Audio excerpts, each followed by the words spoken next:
The first raider came at Harlan Easton with an axe swinging low for his knees, and Harlan put him on his back in the frozen mud before the man ever finished his swing. There were 5 of them left on the timber road, hoods pulled up against the mountain wind, and Harlan had already broken one man's arm and driven another off the trail into the ravine brush with nothing but his fists and the haft of a felling axe he had grabbed from the fallen lumber cart. Blood ran warm down the side of his face from a cut above his eyebrow. His breath came ragged in the thin, cold air of the high road, 2,000 feet above the valley floor where the Ironvine camp sat tucked against the mountain like a secret. "Should have stayed down in your pit, fighter," one of the raiders spat, circling wide with a short sword low at his hip. "Heard the Iron Hollow wall crumbled years back." "Heard wrong," Harlan said, and drove the axe haft into the man's ribs hard enough to fold him over a wagon wheel. He was 34 years old, broad through the shoulders in the particular way of a man who had spent a decade taking and giving blows for coin in the fighting pits of the lowlands, and he had come to these mountains 3 years ago to be forgotten. He was not a large man in the way the raiders' champion back at their camp would later prove to be large, but he moved like something that had learned pain intimately and stopped fearing it. 2 raiders remained standing when the drumbeat of hooves rolled up out of the switchbacks below, and Harlan's stomach dropped, thinking it was more of them, thinking this was the day his luck on the timber road finally ran dry. It was not more raiders. It was the Mudbourne Patrol, 6 orcs on shaggy, sure-footed mountain horses, cresting the last rise at a hard canter with weapons already bared, and at their head rode a woman who looked, in that first violent instant, like something carved out of the mountain itself and given a blade. She did not slow to assess the situation. She simply put her horse straight at the nearest standing raider and swept him from his feet with the flat of a broad, curved blade, and then she was down off the saddle before the animal had fully stopped, boots hitting frozen ground, and the last raider was throwing up his hands and screaming for mercy before she had even closed half the distance. Harlan stood in the wreckage of the ambush, chest heaving, axe haft slick in his grip, and watched her stride toward him with the unhurried confidence of a woman who had never once in her life doubted the outcome of a fight. She was tall, taller than him by a full head, built with the kind of dense, coiled strength that made every movement look like it cost her nothing. Her skin was a deep mossy green, weathered by wind and sun, and her black hair was bound back in a thick braid shot through with small bronze rings that clinked faintly as she moved. She wore fitted warrior's leathers. A dark cuirass lay snug against her torso and tapering to her waist, vambraces buckled tight over strong forearms, riding leathers that hugged the powerful line of her thighs, and a short fur-lined cloak thrown back over one shoulder to leave her sword arm free. Twin tusks, small and sharp, pressed just past her lower lip when she spoke, and her eyes, when they found his, were a striking amber gold, sharp and assessing. "You are bleeding," she said, in the low, rough-edged common tongue of the borderlands, as though this were an accusation. "Observant," Harlan said, and immediately regretted his tone because 6 armed orcs had just ridden 2,000 feet up a mountain road and saved his life, and sarcasm was possibly not the correct response. But she did not look offended. One corner of her mouth pulled, not quite a smile, more the shadow of one gone as quickly as it came. "You dropped 3 men with a wagon axe," she said. "Alone." "5 before you got here," Harlan said. "You just caught the leftovers." That earned him a longer look, head to foot, the kind of look a blacksmith gave a blade before deciding whether it was worth the reforging. "I am Vragash Mudbourne," she said. "Captain of this patrol, by treaty right of the Greyfang Road." "Harlan Easton," he said. "I haul timber for the Ironvine camp. Used to do other things." "I know what you used to do," Vragash said, and there was something in the way she said it, something that told him her people had heard the name Iron Hollow Wall long before this morning, and that it meant something different to orcs than it did to the men who had cheered for his blood in the pits. Behind her, the surviving raiders were being trussed with rope by 2 of her riders, and the one who had begged for mercy was weeping openly now, which Harlan found he had no sympathy for at all. "You are shaking," Vragesh observed. "I'm cold," Harlan said, which was half true. She studied him another moment, amber eyes narrowing faintly, and then she reached into her saddlebag and tossed him a wrapped bundle that turned out to be a rough wool blanket smelling of horse and pine smoke. "Wrap that cut," she said. "It is not deep, but it will scar ugly if you leave it open to the wind. You a healer too."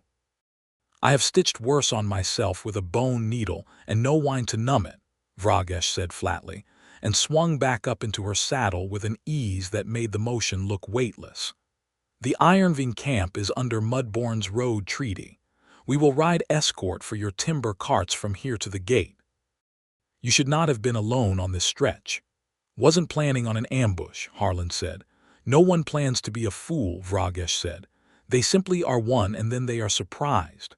Harlan laughed before he could stop himself, a short, disbelieving bark of a laugh, and something in Vragesh Mudbourne's amber eyes flickered at the sound of it, though her face gave nothing else away. That was the first time. He did not know yet that it would not be the last, or that a woman who by her own clan's account did not waste feeling on anyone, let alone a human, had just ridden the whole length of the Greyfeng High Road, because a scout had reported trouble on the timber route, and had arrived exactly in time to watch him fight like a man who had nothing left to lose, and had found, to her own considerable and private surprise, that she wanted to know why.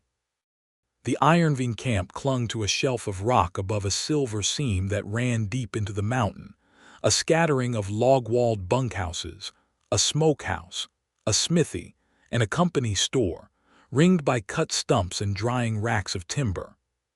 Foreman Petrus Vance ran it with the tired patience of a man who had buried 2 seasons' worth of ore shipments in raider ambushes, and had finally, grudgingly, paid the Mudbourne clan's escort fee out of his own dwindling reserve rather than lose another wagon. Harlan had come to Ironvine 3 years earlier with nothing but a bedroll, a scarred body, and a name he did not want anyone in the camp to recognize. Most of them did not. Most of them only knew him as the quiet man who worked the north stand of timber, who did not drink much, did not talk much, and who had once, memorably, broken up a bunkhouse brawl by simply standing between the 2 men swinging fists and letting them hit him instead, until they got tired and ashamed and stopped. He had come to the mountains because in the lowland pits, in a ring lit by torches and ringed by shouting men who bet coin on his blood, he had killed a man named Corwin Dre in a match that was supposed to end at first blood and had not, because Corwin's dagger had come up wrong and Harlan's instincts, honed by a decade of survival, had simply finished what the crowd wanted finished before his conscience caught up to his hands. He had walked out of the pit that night, thrown his coin purse into the gutter, and never fought for sport again. He told no one at Ironvine this. He told no one anything, mostly, until an orc woman with amber eyes started riding escort for his timber carts twice a week. That first month, it was necessity and nothing more, or so Harlan told himself. Vance had contracted the Mudbourne patrol to ride the high road on set days, and Harlan's cart route happened to fall on those days, and Vragesh Mudbourne happened to lead that patrol, and so they happened to see each other with a regularity that had nothing to do with wanting to. That was the story Harlan told himself, at least, right up until the evening she stayed past the end of her patrol shift to watch him split cordwood behind the smithy, leaning on the fence rail with her arms crossed and an unreadable expression on her face, and said, "You swing that axe like you are still fighting a man." "Old habits," Harlan said, not stopping. "You could split more wood with less effort if you did not try to kill it. You critiquing my woodcutting now." "I am critiquing your fighting," Vragesh said, "which you clearly still do in your head every time you lift anything heavier than a spoon." Harlan set the axe down and looked at her, sweat cooling on his neck in the mountain evening air, and something about the directness of her gaze, the utter lack of pity or fear in it, made his chest feel strange and tight. Orcs he had known in the lowlands, few as they were, had learned to make themselves smaller around humans, to soften their voices and lower their eyes in market squares where a wrong look could get a knife drawn. Vragesh Mudborn did not know how to make herself smaller. She did not seem to know the concept existed. "You want to spar?" he asked before he could think better of it. Vragesh's tusked mouth curved, slow and genuine this time, no shadow of a smile but the whole thing. "I have been waiting 3 weeks for you to ask." They sparred in the cleared yard behind the smithy in the fading light. No blades, just hands and feet and the old pit-fighting grappling Harlan had not used in 3 years, and it came back to him like breathing. Vragesh was faster than her size suggested and hit harder than any human he had ever traded blows with. And twice she put him on his back in the dirt. And once he got a leg behind her knee and took her down with him. And they ended up in a tangle of limbs in the dust. Both of them breathing hard, both of them laughing, actually laughing, an orc war captain and a retired pit fighter, sprawled together in a mining camp yard with the last light going purple over the peaks. "You are better than the rumors say," Vragesh said, still half-pinned beneath him, making no particular effort to move. "You're stronger than any man I ever fought," Harlan admitted. "I know," Vragesh said, without a trace of boasting in it, simple fact, and then she reached up and touched the healing scar above his eyebrow, the one from the ambush, her thumb rough and careful at once, and the laughter went out of the moment and something else came into it, something that made Harlan's pulse thud in his throat. "Vragesh," he said low. "I know what this is," she said, not moving her hand. "I have known for 2 weeks. My kind do not pretend not to know things to be polite." "What is it, then?" "Trouble," Vragesh said and kissed him. It was not soft. There was nothing soft about Vragesh Mudborn, not in the way she fought, not in the way she rode, not in the way her mouth found his in the dust of that mining camp yard, fierce and certain, her hand fisting in the front of his shirt to pull him down into it. Harlan had been kissed before, in taverns, by women who wanted a night with the iron hello wall and nothing more, and none of it had felt like this, like being caught in a rock slide and choosing, gladly, not to run. When she finally pulled back, both of them breathing hard, her amber eyes were bright and a little wild, and for one unguarded moment she looked less like a war captain and more like a woman who had surprised herself. "That does not happen again," she said. "All right," Harlan said, not believing her for a second. "It happens again tomorrow," Vragesh amended, and rolled off him to lie beside him in the dirt, staring up at the first stars over the Greyfang peaks, and Harlan Easton, who had come to these mountains to be forgotten, found himself instead wonderfully, thoroughly seen. The weeks that followed were not gentle ones. Not with raiders growing bolder along the high road every season. The treaty patrols thinned the mountain passes of easy prey elsewhere. But they were the best weeks Harlan had known since before the pits, since before he learned that a man's hands could be a weapon whether he wanted them to be or not. Vragesh rode escort twice a week and found reasons to extend her patrols on the other days, and Foreman Vance, no fool, stopped asking questions about why the Mudborn captain seemed to linger so long at the Ironvein gate, because raider attacks along that stretch had dropped to nearly nothing since she started staying. They sparred most evenings. She taught him the balance and weight of an orc blade, how different it was from the shorter pit-fighting knives he knew, and he taught her, in turn, the particular grappling holds that had kept him alive against bigger men in smaller rings.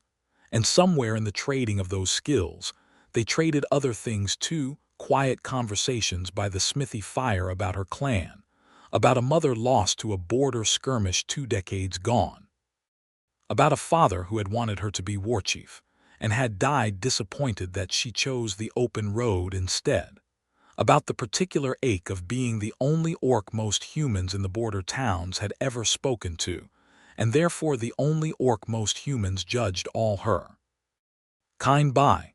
"They look at me like I might eat their children," she told him once, low and flat, no self-pity in it, just fact worn smooth by repetition.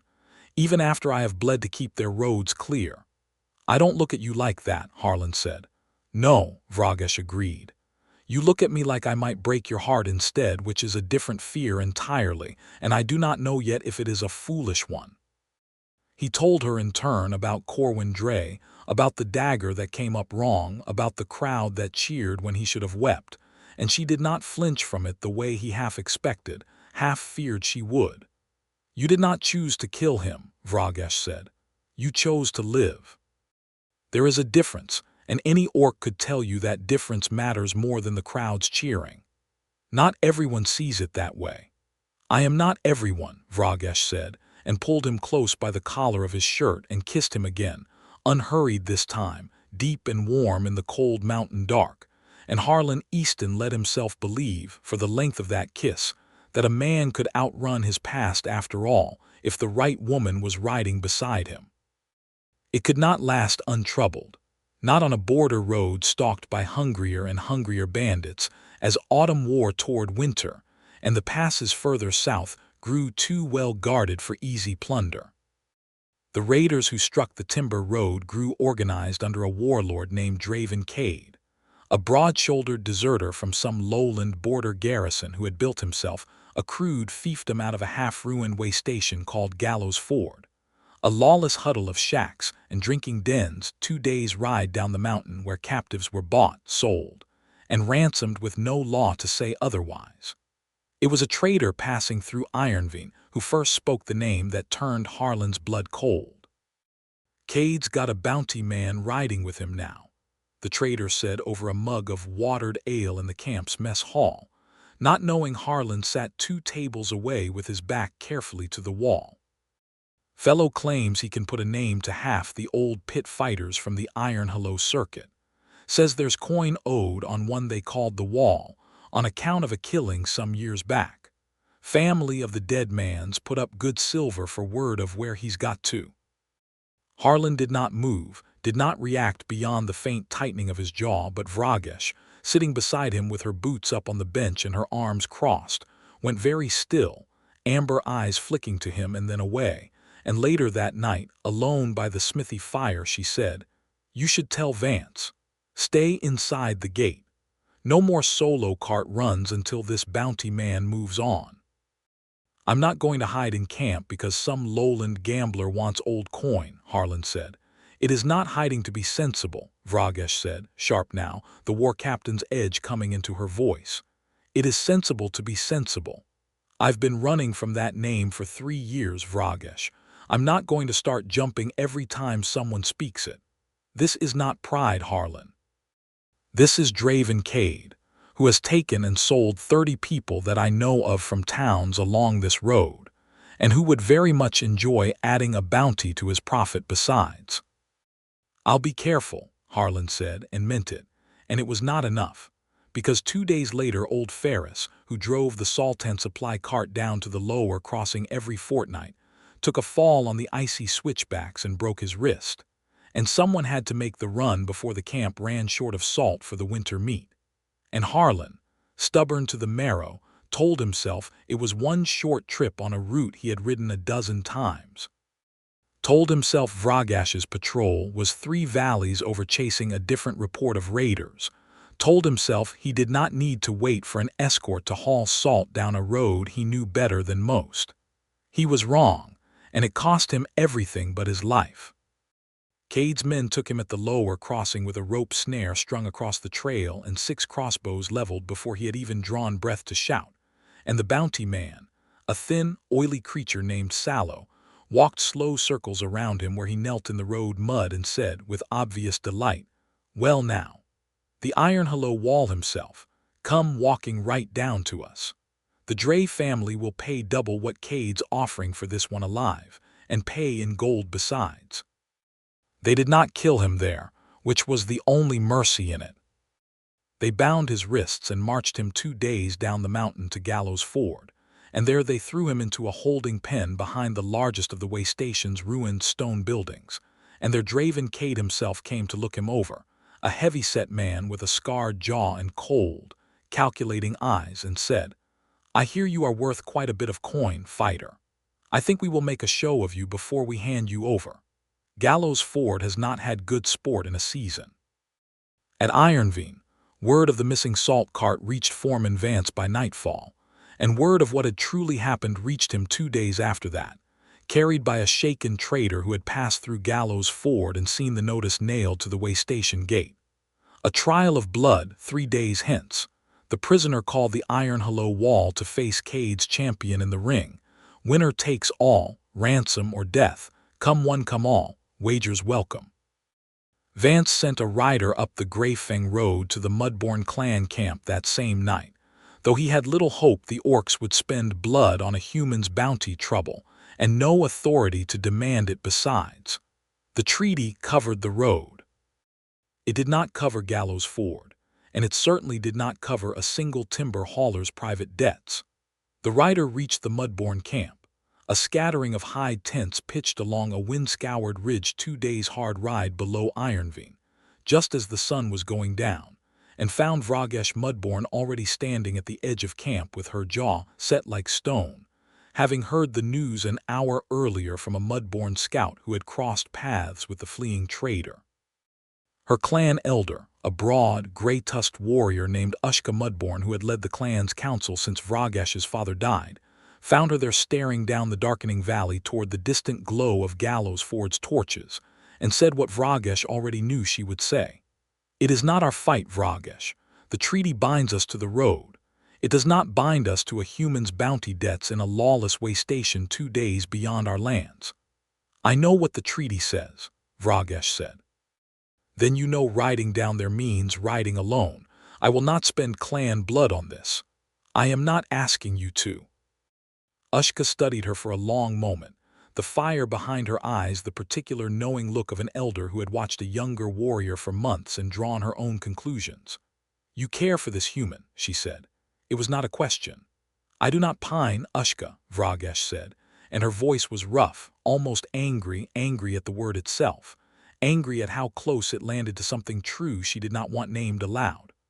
"Orcs do not pine after humans like lovesick children in a lowland ballad. I am simply going to see that the road treaty is honored properly, since a man who works within our patrol territory has been taken by outlaws who operate along it.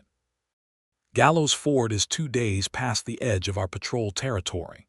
Then I will patrol further than usual," Vragesh said, "since the road has clearly grown more dangerous than we accounted for." Ushka's gray brows rose slowly. "That is a very long patrol, for a road that ends at a bounty auction for a man you have kissed in the smithy yard where half the camp could see you." "I do not pine," Vragesh said again, quieter this time, and swung up onto her horse before the elder could answer, and rode out of the Mudbourne camp into the falling dark with nothing but her blade, her bow, 3 days' hard rations, and a fury in her chest that felt, though she would never have admitted it even under torture, exactly like fear. The ride was 2 days of brutal, uphill mountain road, switchback after switchback climbing back, toward Ironveen's elevation before angling down again, toward the lower crossing and on to Gallows Ford. And Vragesh rode it with barely a stop, sleeping 2 hours at a time huddled against rock outcrops with her horse's reins wrapped around her wrist, eating cold, dried meat in the saddle, pushing the sturdy mountain horse harder than she had ever pushed an animal in her life, and apologizing to it under her breath every time she did, because it was not the horse's fault that her chest ached like something was tearing loose inside it every hour Harlan Easton spent in Cade's holding pen. She thought, riding through the second freezing night with sleet stinging her face, of the way he had laughed in the dirt behind the smithy, disbelieving and warm, like laughter was a thing he had forgotten he still owned. She thought of the scar above his eyebrow that had healed clean because she had wrapped it herself. She thought of him saying, "You look at me like I might break your heart," and she thought, riding hard through the dark with her thighs aching and her hands numb on the reins, that she had never once in her 31 years of life ridden 2 days uphill through freezing rain for anyone, not for kin, not for clan honor, not for anything that was not this one stubborn, scarred, gentle-handed human man who fought like he had nothing to lose and loved. She was beginning to understand. Like he had finally found something he did. She did not call it pining. She would go to her grave not calling it pining. She called it patrol, and told herself so with every mile, and did not believe herself for one single stride of it.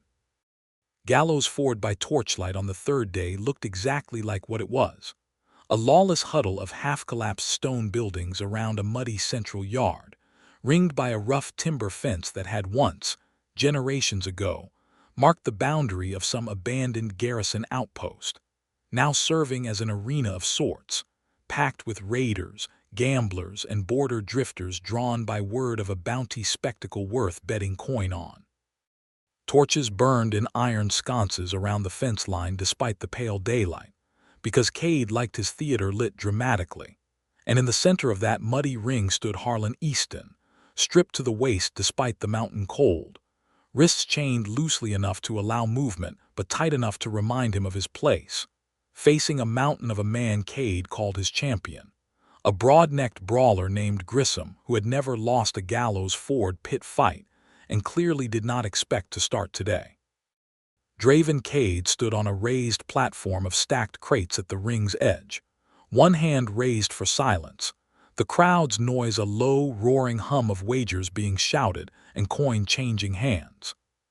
Sallow the bounty man stood near him, practically vibrating with anticipation of his payment.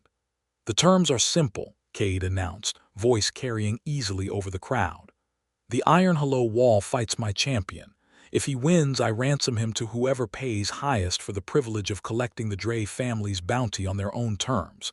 If he loses, well." Cade shrugged and the crowd laughed, ugly and eager. Grissom has never left much behind to ransom. Harlan's eyes moved over the crowd, over Cade's smug platform, over the fence line packed 3 deep with faces that wanted his blood as entertainment, and he found, standing at the edge, none of the mercy he was looking for and none of the escape either. He set his jaw the way he had 1,000 times in the lowland pits, and thought distantly that at least this time no one waiting outside these fences would grieve him long, and the thought hurt worse than any wound he expected Grissom to deal him. He was wrong about that too. Grissom came at him with a heavy club studded with iron, and Harlan ducked low, felt the wind of it pass over his head, and drove a fist up under the big man's ribs with everything 3 years of timber-hauling strength had put back into his arms, and Grissom staggered but did not fall, and the crowd roared, and the fight became what pit fights always became, a grinding trade of pain measured out in seconds and inches, and Harlan was good, was better than Grissom expected. Landed blow after blow that would have dropped a smaller man, but Grissom was simply too large, too heavy, too accustomed to absorbing punishment that would have ended other men's fights 3 exchanges ago, and slowly, inevitably, Harlan began to lose ground, a cut opening over his cheekbone, his left arm going numb from a glancing club strike, his breath tearing ragged in his chest. He went down hard on one knee in the mud, Grissom's club rising for the strike that would end it, the crowd's roar peaking into something almost like a single voice screaming for blood, Cade leaning forward on his crate platform with open, hungry satisfaction, and Harlan Easton, kneeling in the mud of a lawless border town with his vision blurring and his strength spent, thought of amber eyes and a smithy fire, and a kiss that tasted like living, and thought, with the strange calm of a man who has made peace with an ending, that it had been worth coming to these mountains after all, even for this little time. The club never fell. A blur of dark leather and bronze-ringed braid came over the fence line so fast, the crowd barely registered the shape of it before Vragash Mudbourne's shoulder took Grissom in the chest with the full weight of 2 days' hard riding and a fury 3 years in the making behind it, and the huge man went down flat on his back in the mud with the wind driven clean out of him, his club spinning away useless. The crowd's roar died into stunned, ringing silence.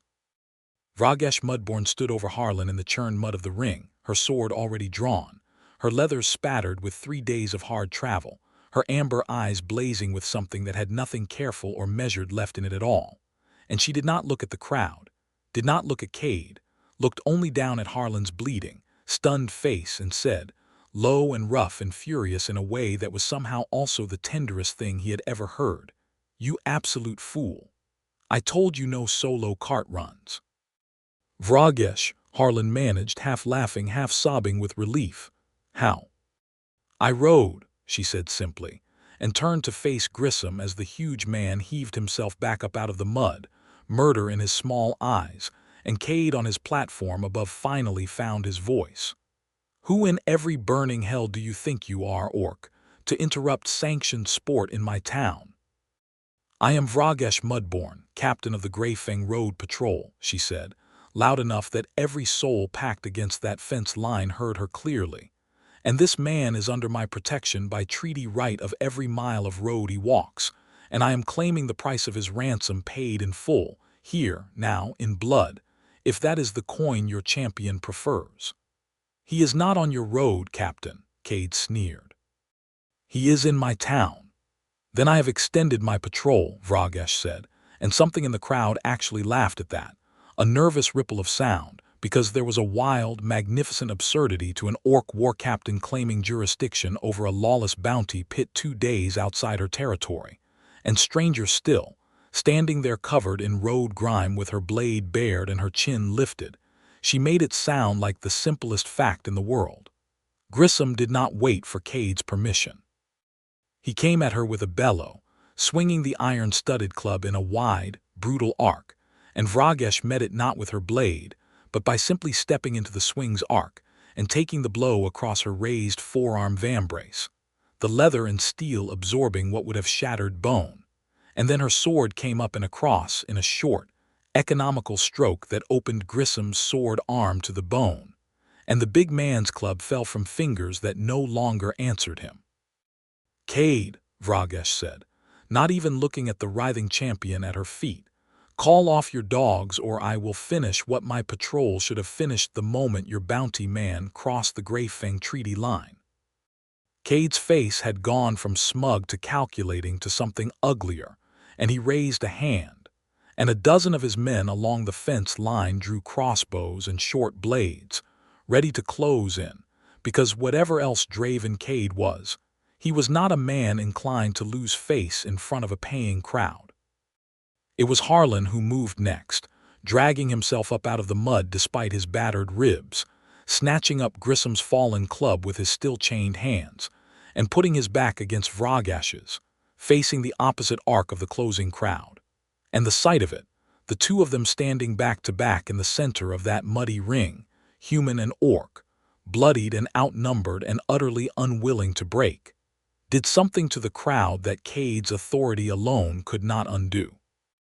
Someone at the fence line, an old trader who had lost coin and kin to Cade's raids more than once, shouted, "Let the treaty stand.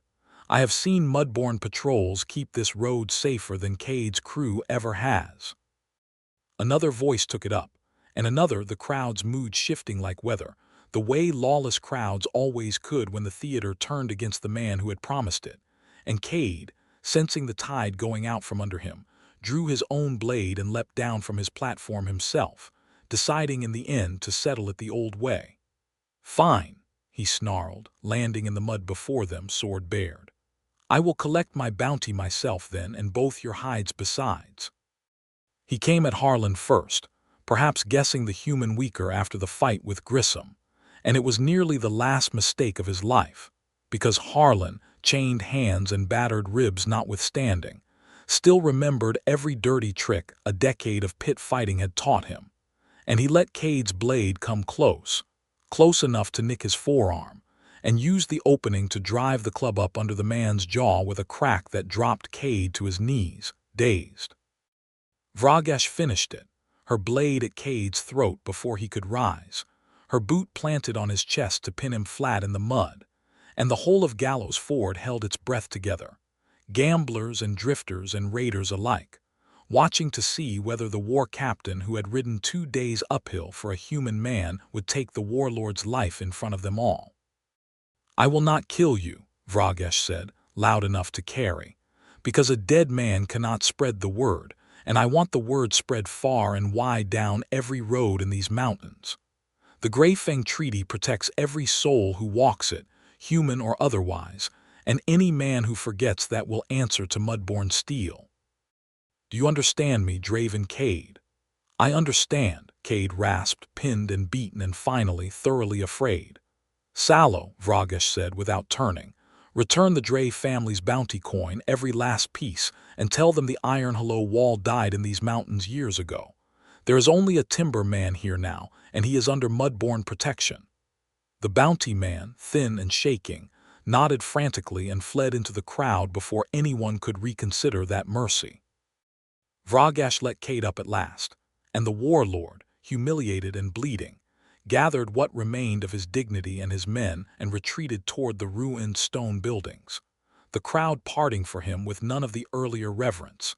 And somewhere in the loosening tension of the fence line, coin began quietly changing hands again as wagers settled, because in Gallows Ford even a stunning reversal was, in the end, simply another outcome to have bet on. Harlan stood in the center of the churned mud, chest heaving, blood running from the cut over his cheekbone, staring at Vragesh Mudborn as though he could not quite believe she was solid and real and standing in front of him rather than some fevered vision his battered mind had conjured up to soften the ending. "You rode 2 days," he said, "alone, through the passes in this weather for me." "I was patrolling," Vragesh said, but her voice was not steady, and her hands, when she reached up to cup his bruised jaw and turn his face gently to inspect the cut on his cheek, were trembling in a way he had never once seen them tremble before, not even facing down 6 raiders on the timber road the day they met. "Vragesh, it was an extended patrol," she insisted, and her amber eyes were bright and wet, actually wet, and her voice cracked on the last word. "The road treaty is very important to me." "Vragesh," Harlan said again, softer, and put his still-chained hands up to cover hers where they held his face. "Do not," she warned, low and rough. "Don't what?" "Do not make me say it in front of an entire town of gamblers and outlaws," Vragesh said, and there was real pleading under the ferocity now, real vulnerability cracking open in a woman who had spent her whole life being feared and respected, and never once, by her own account, being frightened of anything at all until this moment, standing in the mud with her hands shaking against the face of a human she had ridden 2 days uphill to save. "Say what?" Harlan pressed, gentle, relentless, because he had waited 3 years to be wanted by anyone the way he suspected, hoped, prayed she wanted him, and he was not going to let her hide from it now. "That I did not ride for the treaty," Vragesh said, the words coming out of her like something torn loose, raw and furious at herself for the admission even as she made it. "That I have not slept right in a season for thinking of you. That when the rider came to camp saying Cade had you, something in my chest went so cold and so wrong that I could not have stayed behind if Ushka herself had chained me to the ridge. That my kind do not pine, Harlan Easton. We do not sit and wither and wait, we act. And so I acted, I rode. And I would ride through every storm in these mountains 100 times over rather than learn one more day too late that you had died in some muddy pit thinking no one was coming for you." The crowd around them, drawn in despite themselves by the raw force of her voice, had gone strangely, respectfully quiet, the way even hardened border drifters sometimes fell silent in the presence of something true. Harlan felt something break open in his own chest, 3 years of careful loneliness finally giving way entirely. "I love you," he said plainly, because there was no better moment left to say it in and he was done waiting for one. "I have loved you probably since you tossed me that blanket and told me not to be a fool."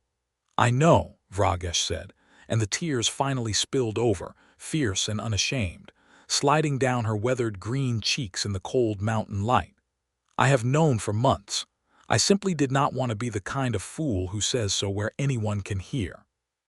"They already heard the rest of it," Harlan pointed out, glancing at the utterly rapt crowd of raiders and gamblers ringing the fence. "Then let them hear this too," Vragesh said, fierce and sudden, and kissed him in front of the whole of Gallows Ford, hard and desperate and relieved, her hands finally steady where they cradled his battered face. And the crowd, gamblers being gamblers, actually let out a ragged cheer, someone shouting that this was better sport than the fight had been. When she finally broke the kiss, breathless, forehead resting against his, she said, low only for him, "There is a thing my clan does. When a warrior chooses another, in the heat of a shared victory, she marks them, so that any who look upon them after know exactly whose protection they stand under, and whose heart they hold. It is not done lightly, it is not undone easily either. Do it," Harlan said, without an ounce of hesitation. "You do not even know what it means yet fully." "I know it means you're not letting go of me," Harlan said. "That's enough." Vragesh's amber eyes searched his face one long moment, as though giving him one last chance to reconsider, finding no wavering in him at all. And then she drew him closer, tilted his head with a gentleness that belied the ferocity of everything else about her, and pressed her mouth to the joint of his neck and shoulder, and bit down, not savagely, but with clear, deliberate intent, hard enough to mark. Hard enough that Harlan gasped and gripped her shoulders, and felt the sting of it burn straight through the ache of his battered body into something that felt, impossibly, like being remade. When she drew back, there was a clean, dark crescent of a mark left on his skin, already beginning to bruise into permanence, and Vragesh looked at it with a fierce, open satisfaction that had nothing guarded left in it at all. "There," she said, voice rough with emotion she no longer bothered hiding. "Now any orc who looks upon you will know you are mudborn claimed, and any human fool enough to test it will answer to me personally. You are mine, Harlan Easton, and I am telling the whole of Gallows Ford so, and I do not care in the slightest who minds." "I don't mind either," Harlan said, laughing through the sting of it, through the blood and the mud and the ringing exhaustion of a fight he had thought would kill him. "I don't mind at all." They did not linger long in Gallows Ford after that. Vragesh had Cade's remaining men strike the chains from Harlan's wrists at swordpoint, collected a small measure of coin from the ransom wager pool as compensation for the trouble, purely out of what she called principle, and rode out of that lawless town by mid-afternoon with Harlan mounted behind her, his arms wrapped around her waist, his bruised body finally allowed to sag in exhausted relief against her back. "You are heavier than you look," Vragesh said, not unkindly, as the horse picked its way carefully back up the mountain road they had come down 2 days before, this time at an easy, unhurried pace neither of them was in any rush to end.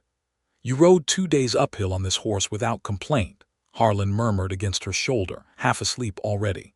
"One tired fighter shouldn't slow you down." "You did not slow me down," Vragesh said. "You were worth the ride." They stopped that first night in a sheltered hollow off the road, a natural stone overhang that broke the worst of the wind, and Vragesh built a careful fire and tended the cut on Harlan's cheekbone, and the bruises mapping his ribs with the same rough, competent gentleness she had shown him the very first day they met, wrapping cloth, checking for broken bone, muttering under her breath about human fools who thought themselves indestructible. "You could have died in that pit," she said, not looking up from her work, her voice tight. "I know. I have seen men die in far less brutal fights than that one looked to become. I know, Vragesh." "Do not do that again," she said, finally meeting his eyes, and there was nothing of the war captain's iron in her voice now, only the plain, frightened honesty of a woman who had spent 2 days believing she might arrive too late. "I won't go running solo bounty risks again," Harlan promised. "I've got someone who'd ride 2 days uphill to come drag me back if I did, and I'd rather not put her through that twice." "Good," Vragesh said, and some of the tightness eased out of her shoulders, and she settled beside him against the sheltered stone, and for a long while they simply sat together in the firelight, her arm around him, his head against her shoulder, listening to the wind move over the mountain and saying nothing at all, because there was nothing left that needed saying that her mark on his skin and the steady beat of both their hearts had not already said far better than words could.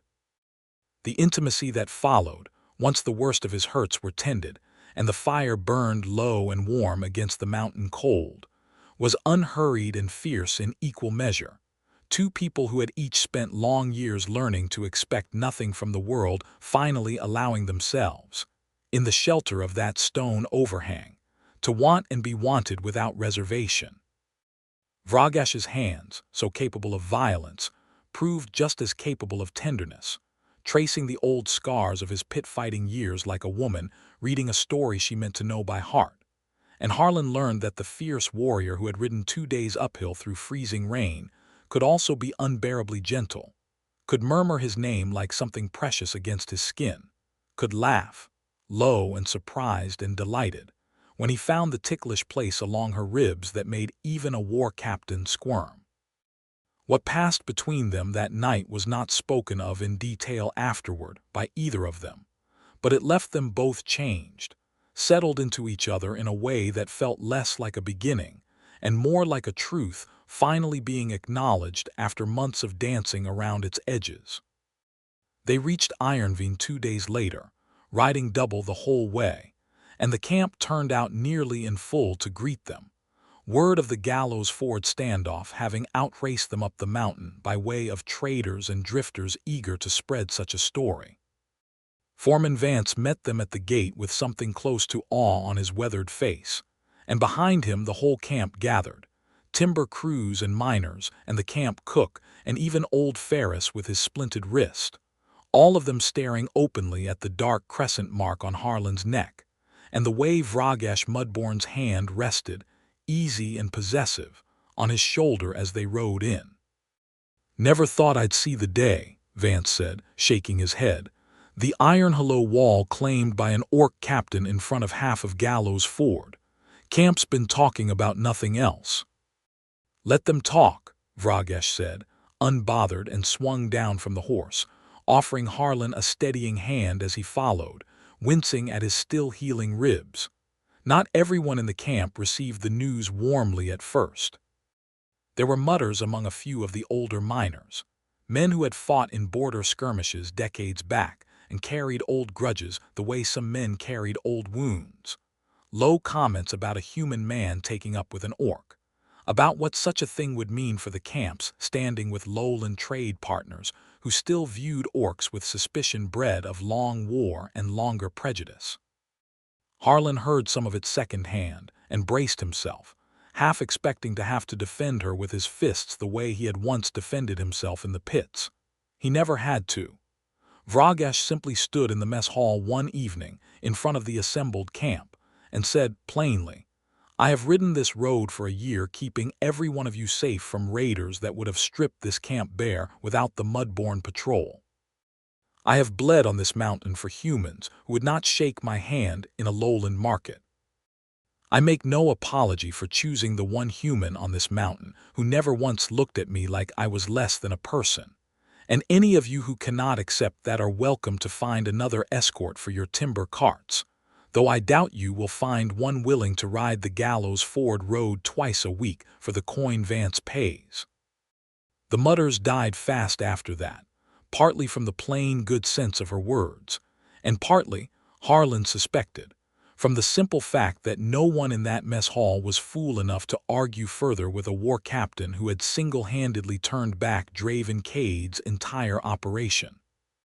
Within a season, the mutters had faded into something closer to grudging respect, and then, gradually, into something that in a rougher mountain camp passed for acceptance, aided considerably by the fact that raids along the Greyfang Road all but stopped once word spread of what had happened at Gallows Ford. There remained one thread still to settle, and it came in the form of a visit from Ushka Mudbourne herself, riding up to the Ironveen gate 3 weeks after Vragesh's return with a small honor guard, her gray-tusked face unreadable as she took in the sight of her captain living openly at a human timber camp, sharing a cabin at its edge with the very man she had marked in front of an outlaw town. "You went against my counsel," Ushka said, when Vragesh met her at the gate, Harlan standing a careful, respectful step behind her. "I did," Vragesh said, no apology in it. "You claimed a human in the old way before witnesses who will spread the tale down every road between here and the lowland border, Some in the clan council will call it a shaming of mudborn custom, using our oldest right on a man who is not orc. Then let them call it what they like, Vragash said. I have ridden this road faithfully for a year, Ushka. I have kept the treaty better than any captain before me. I will keep it still, marked or unmarked, claimed or unclaimed. But I will not apologize for choosing him, and if the council wishes to challenge that, I will answer any challenge they send, on any ground they name. Ushka studied her for a long, silent moment, and then, unexpectedly, something like the ghost of a smile crossed her weathered features. Your father would have argued with you for a full season about propriety, she said, and then in the end respected you for standing your ground regardless, because that is what he raised you to do. I did not ride 2 days up this mountain to challenge you, Vragash Mudborn.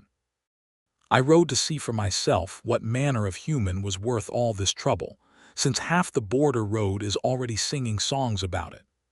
She turned her sharp gaze on Harlan then, taking his measure the way Vragash had that very first day on the timber road, head to foot, weighing him. You fought Grissom half-dead and stood back to back with my captain against a dozen drawn blades rather than run, Ushka said finally. That is not nothing, even for a human. Keep her safe when you can, and let her keep you safe the rest of the time, and I will trouble neither of you further. That's all I want, ma'am, Harlan said, and meant it entirely. Ushka snorted, not unkindly, and turned her horse back down the mountain road without further ceremony, her honor guard falling in behind her. And that, in the end, was the whole of the clan's reckoning, simpler and gentler than either Harlan or Vragash had feared, because in the end even proud, hard-bitten clan elders could recognize when a bond had already proven itself in blood and mud and 2 days of hard riding, and knew better than to waste breath arguing with what had already been decided by better judges than any council, by a duel survived, a mark given freely, and a heart that had, despite every claim to the contrary, most certainly pined. The season turned toward true winter not long after, snow closing in early and heavy over the Greyfang peaks, and the Ironvine camp settled into the particular rhythm of mountain communities waiting out the cold months, timber crews shifting to indoor work, the mine tunnels running steady regardless of weather, and the road patrols thinning to what the drifts allowed. Vragash kept her captaincy, riding what stretches of the treaty road stayed passable, though she took fewer of the longer routes now, and no one in the Mudborn ranks so much as raised an eyebrow when she made camp most nights at the small cabin she and Harlan had built together at the edge of Ironvine's cleared ground, log walls chinked tight against the wind, a single window facing the valley below where, on clear nights, they could see the distant glow of the lowland towns Harlan had once fled and no longer feared. He still bore her mark, and it had settled into something less like a wound and more like a part of him, a dark crescent at the joint of his neck and shoulder that he touched sometimes without thinking, the way a man might touch a ring he never took off. Vragash touched it too often when they lay together by the cabin's small hearth fire, tracing it with the same rough, careful reverence she had shown it the night she gave it to him, and each time she did, Harlan felt the same thing he had felt that first day on the timber road when she tossed him a blanket and told him not to be a fool, the plain, unshakable knowledge that he was, at long last, thoroughly and permanently wanted. Regrets? She asked him once, deep in a snowbound evening, her head resting against his chest, his fingers idle in the loose fall of her unbraided hair. Not one, Harlan said. Not the pits, not the mountain, not any of it, because all of it brought me here. You. I regret nothing, Vragash said, except perhaps that I did not ride up this mountain a year sooner and save myself several months of pretending I did not want to.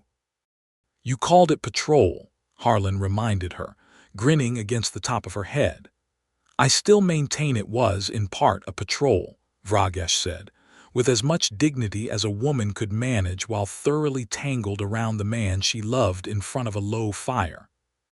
The road was genuinely in need of protecting, and the man at the end of it was in far more desperate need of protecting than the road, Vragesh admitted, tilting her face up to his, amber eyes warm and unguarded in the firelight. And I have not regretted claiming him for one single day since, nor will I regret it for all the days still to come. My kind do not pine, Harlan Easton. We choose, and having chosen, we do not let go. I chose you in the mud of Gallows Ford in front of the whole of that wretched town, and I choose you again every single day since, and I will keep choosing you until one of these mountains finally wears down flat, which, given how stubborn you have proven yourself, may well happen first. Good, Harlan said, drawing her closer, feeling, for the first time in longer than he could clearly remember, entirely and completely at home. Because I chose you the day you tossed me that blanket, Vragesh Mudborn, and called me a fool, and I've got no intention of ever letting you take it back. Outside, the snow kept falling over the Greyfang peaks, burying the timber road and the distant glow of Gallows Ford's torches alike beneath a clean white silence. And inside the small cabin at the edge of the Ironvine camp, the fire burned steady and warm, and neither the Orc war captain nor the retired pit fighter she had ridden 2 days uphill to save had anywhere left they would rather be.